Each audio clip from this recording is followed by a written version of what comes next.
गांव की उस ठिठुरती सर्द रात में, जहां पड़ोस के घरों से बच्चों के हंसने की आवाजें आ रही थीं, वहीं रामलाल के घर में मौत जैसा सन्नाटा पसरा था।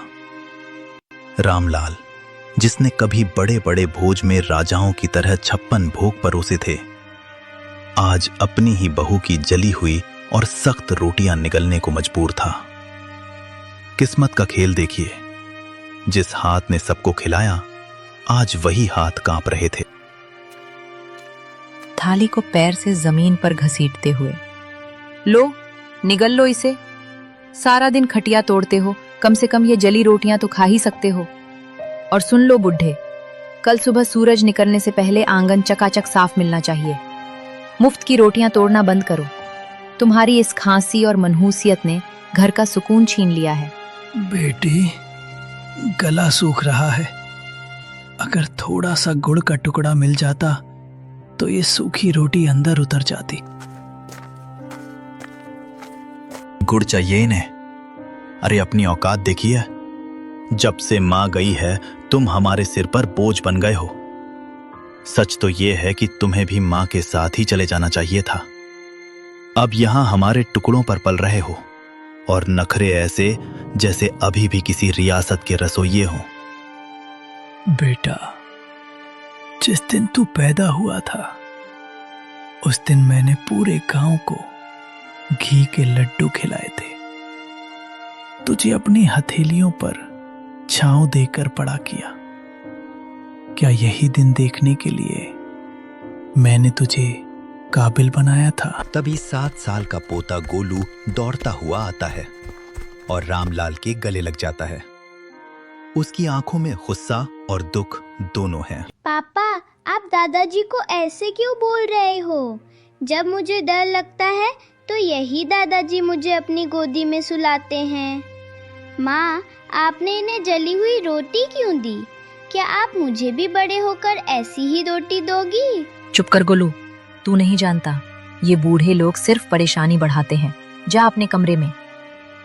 नहीं जाऊंगा।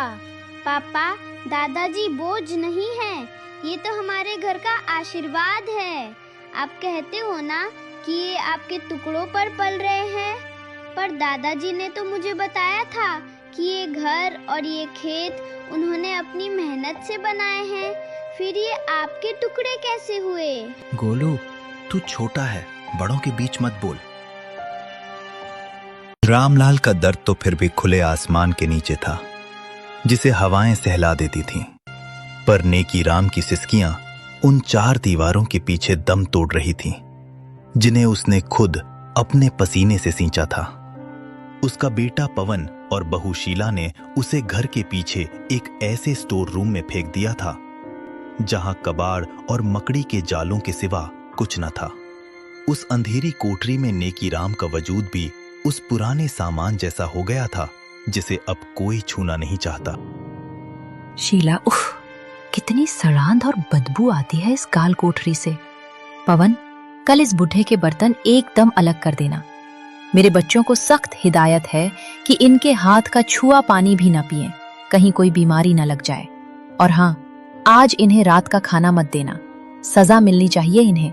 आज गलती से इन्होंने दीवान खाने के सोफे पर हाथ रख दिया था, सारा सोफा गंदा कर दिया। बेरहमी से कमरे के अंदर झांकते हुए, बिल्कुल सही कह रही हो शीला। पिताजी, आपकी वो पुरानी डायरी और वो टूटा हुआ चश्मा मैंने आज सुबह ही कूड़े के ढेर में फेंक दिया है। अब आपको पढ़ने लिखने की क्या जरूरत? आप बस इस अंधेरे कोने में पड़े रहिए और अपनी मौत का इंतजार कीजिए। हमारी जिंदगी में दखल देना बंद कर दो। बेटा पवन, अपनी जवानी की एक एक पाई जोड़कर मैंने ये आलीशान घर बनाया था, ताकि तू और तेरे बच्चे सुकून से रह सकें। आज उसी घर का एक कोना मुझे नसीब नहीं।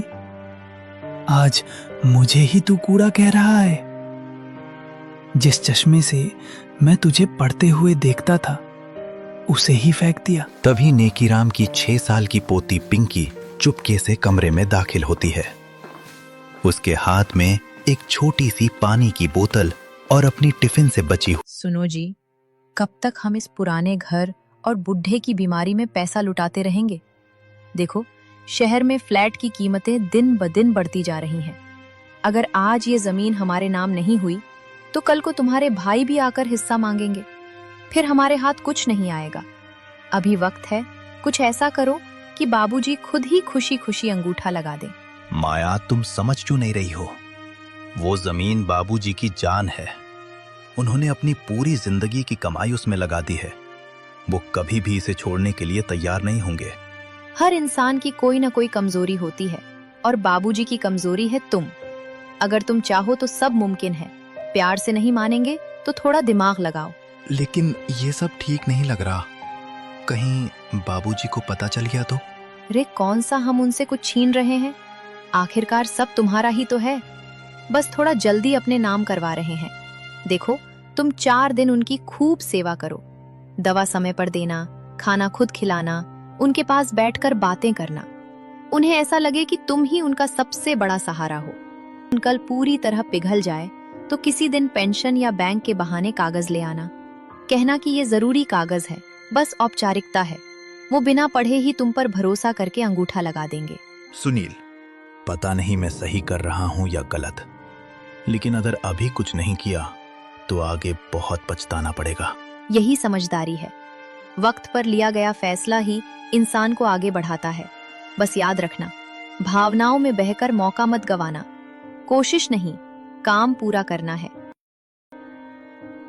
पवन, मैंने सुना है शहर वाले बिल्डर गांव की जमीन के करोड़ों दे रहे हैं। ये बुढ़ा तो इसे दान करने की सोच रहा है। क्या हमें सड़कों पर आना है? अभी मौका है, सेवा का नाटक करो और सारी वसीयत अपने नाम करवा लो। ठीक है रागिनी, आज से मेरा व्यवहार बदल जाएगा। नेकीराम जी को लगेगा कि उनका बेटा सुधर गया है। और फिर शुरू हुआ ममता का नाटक। जो बेटे कल तक पानी का गिलास तक नहीं देते थे, ऐसे ही पवन और रागिनी भी अपने पिता से जमीन लेने के लिए एक गहरी साजिश रच रहे थे। आज वो अपने पिता के पैर दबा रहे थे। रामलाल और नेकीराम को लगा कि शायद भगवान ने उनकी सुन ली। रामलाल का घर। सुनील उन्हें बढ़िया खाना खिला रहा है। बाबूजी, आप आराम करो, आपके कष्ट अब मेरे हैं। नेकीराम का घर। पवन उनके लिए नई धोती लाया है। बापू, मुझे अपनी गलती का एहसास हो गया है। कुछ दिनों बाद दोनों बेटे अपने अपने पिता के पास वही पेंशन वाला बहाना लेकर जाते हैं। सुनील रामलाल से, बाबूजी, बस यहां अंगूठा लगा दीजिए। सरकारी वकील ने कहा है कि इससे आपकी बुढ़ापा पेंशन पक्की हो जाएगी और ये घर भी सुरक्षित रहेगा। रामलाल बेटा, तू खुश है तो मैं कहीं भी अंगूठा लगा दूंगा। मुझे तुझ पर पूरा भरोसा है। उधर नेकीराम के घर भी पवन यही नाटक करता है और दोनों मासूम बुजुर्ग अपनी पूरी संपत्ति अपने बेटों के नाम कर देते हैं।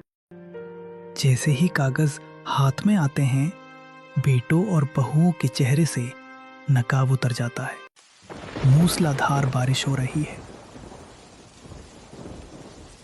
चलो अब बाहर निकलो। ये घर मैंने बेच दिया है। अब हम शहर जा रहे हैं। वहां तुम्हारे लिए कोई जगह नहीं है। रामलाल बेटा, ये क्या? अभी तो तू पैर दबा रहा था। वो तो अंगूठा लेने का नाटक था बुढ़े। अब जाओ और कहीं भी मरो। नेकीराम का घर। पवन के साथ। अपनी लाठी उठाओ और निकलो। रागिनी को तुम्हारी खांसी से नफरत है। ये घर अब हमारा है। इस तूफान में कहाँ जाऊंगा बेटा? सड़क पे जाओ या शमशान में, हमें क्या। रामलाल अपने घर के बाहर रो रहा है और नेकीराम अपने घर के बाहर। दोनों भीगते हुए गांव के पुराने बरगद के पेड़ के नीचे पहुंचते हैं और एक दूसरे को देख लेते हैं। नेकीराम, तुम यहाँ इस हाल में? रामलाल भाई, जिसे अपना खून समझा वही पानी निकला। मेरे बेटे ने मुझे सड़क पर फेंक दिया। वही आग मेरे घर में भी लगी है दोस्त। हम दोनों का सर्वस्व लुट गया। अब इस दुनिया में हमारा कोई नहीं सिवाय एक दूसरे के। दोनों बुजुर्ग एक दूसरे का सहारा लेकर अंधेरे में उसी बरगद के पेड़ के नीचे रात बिता देते हैं।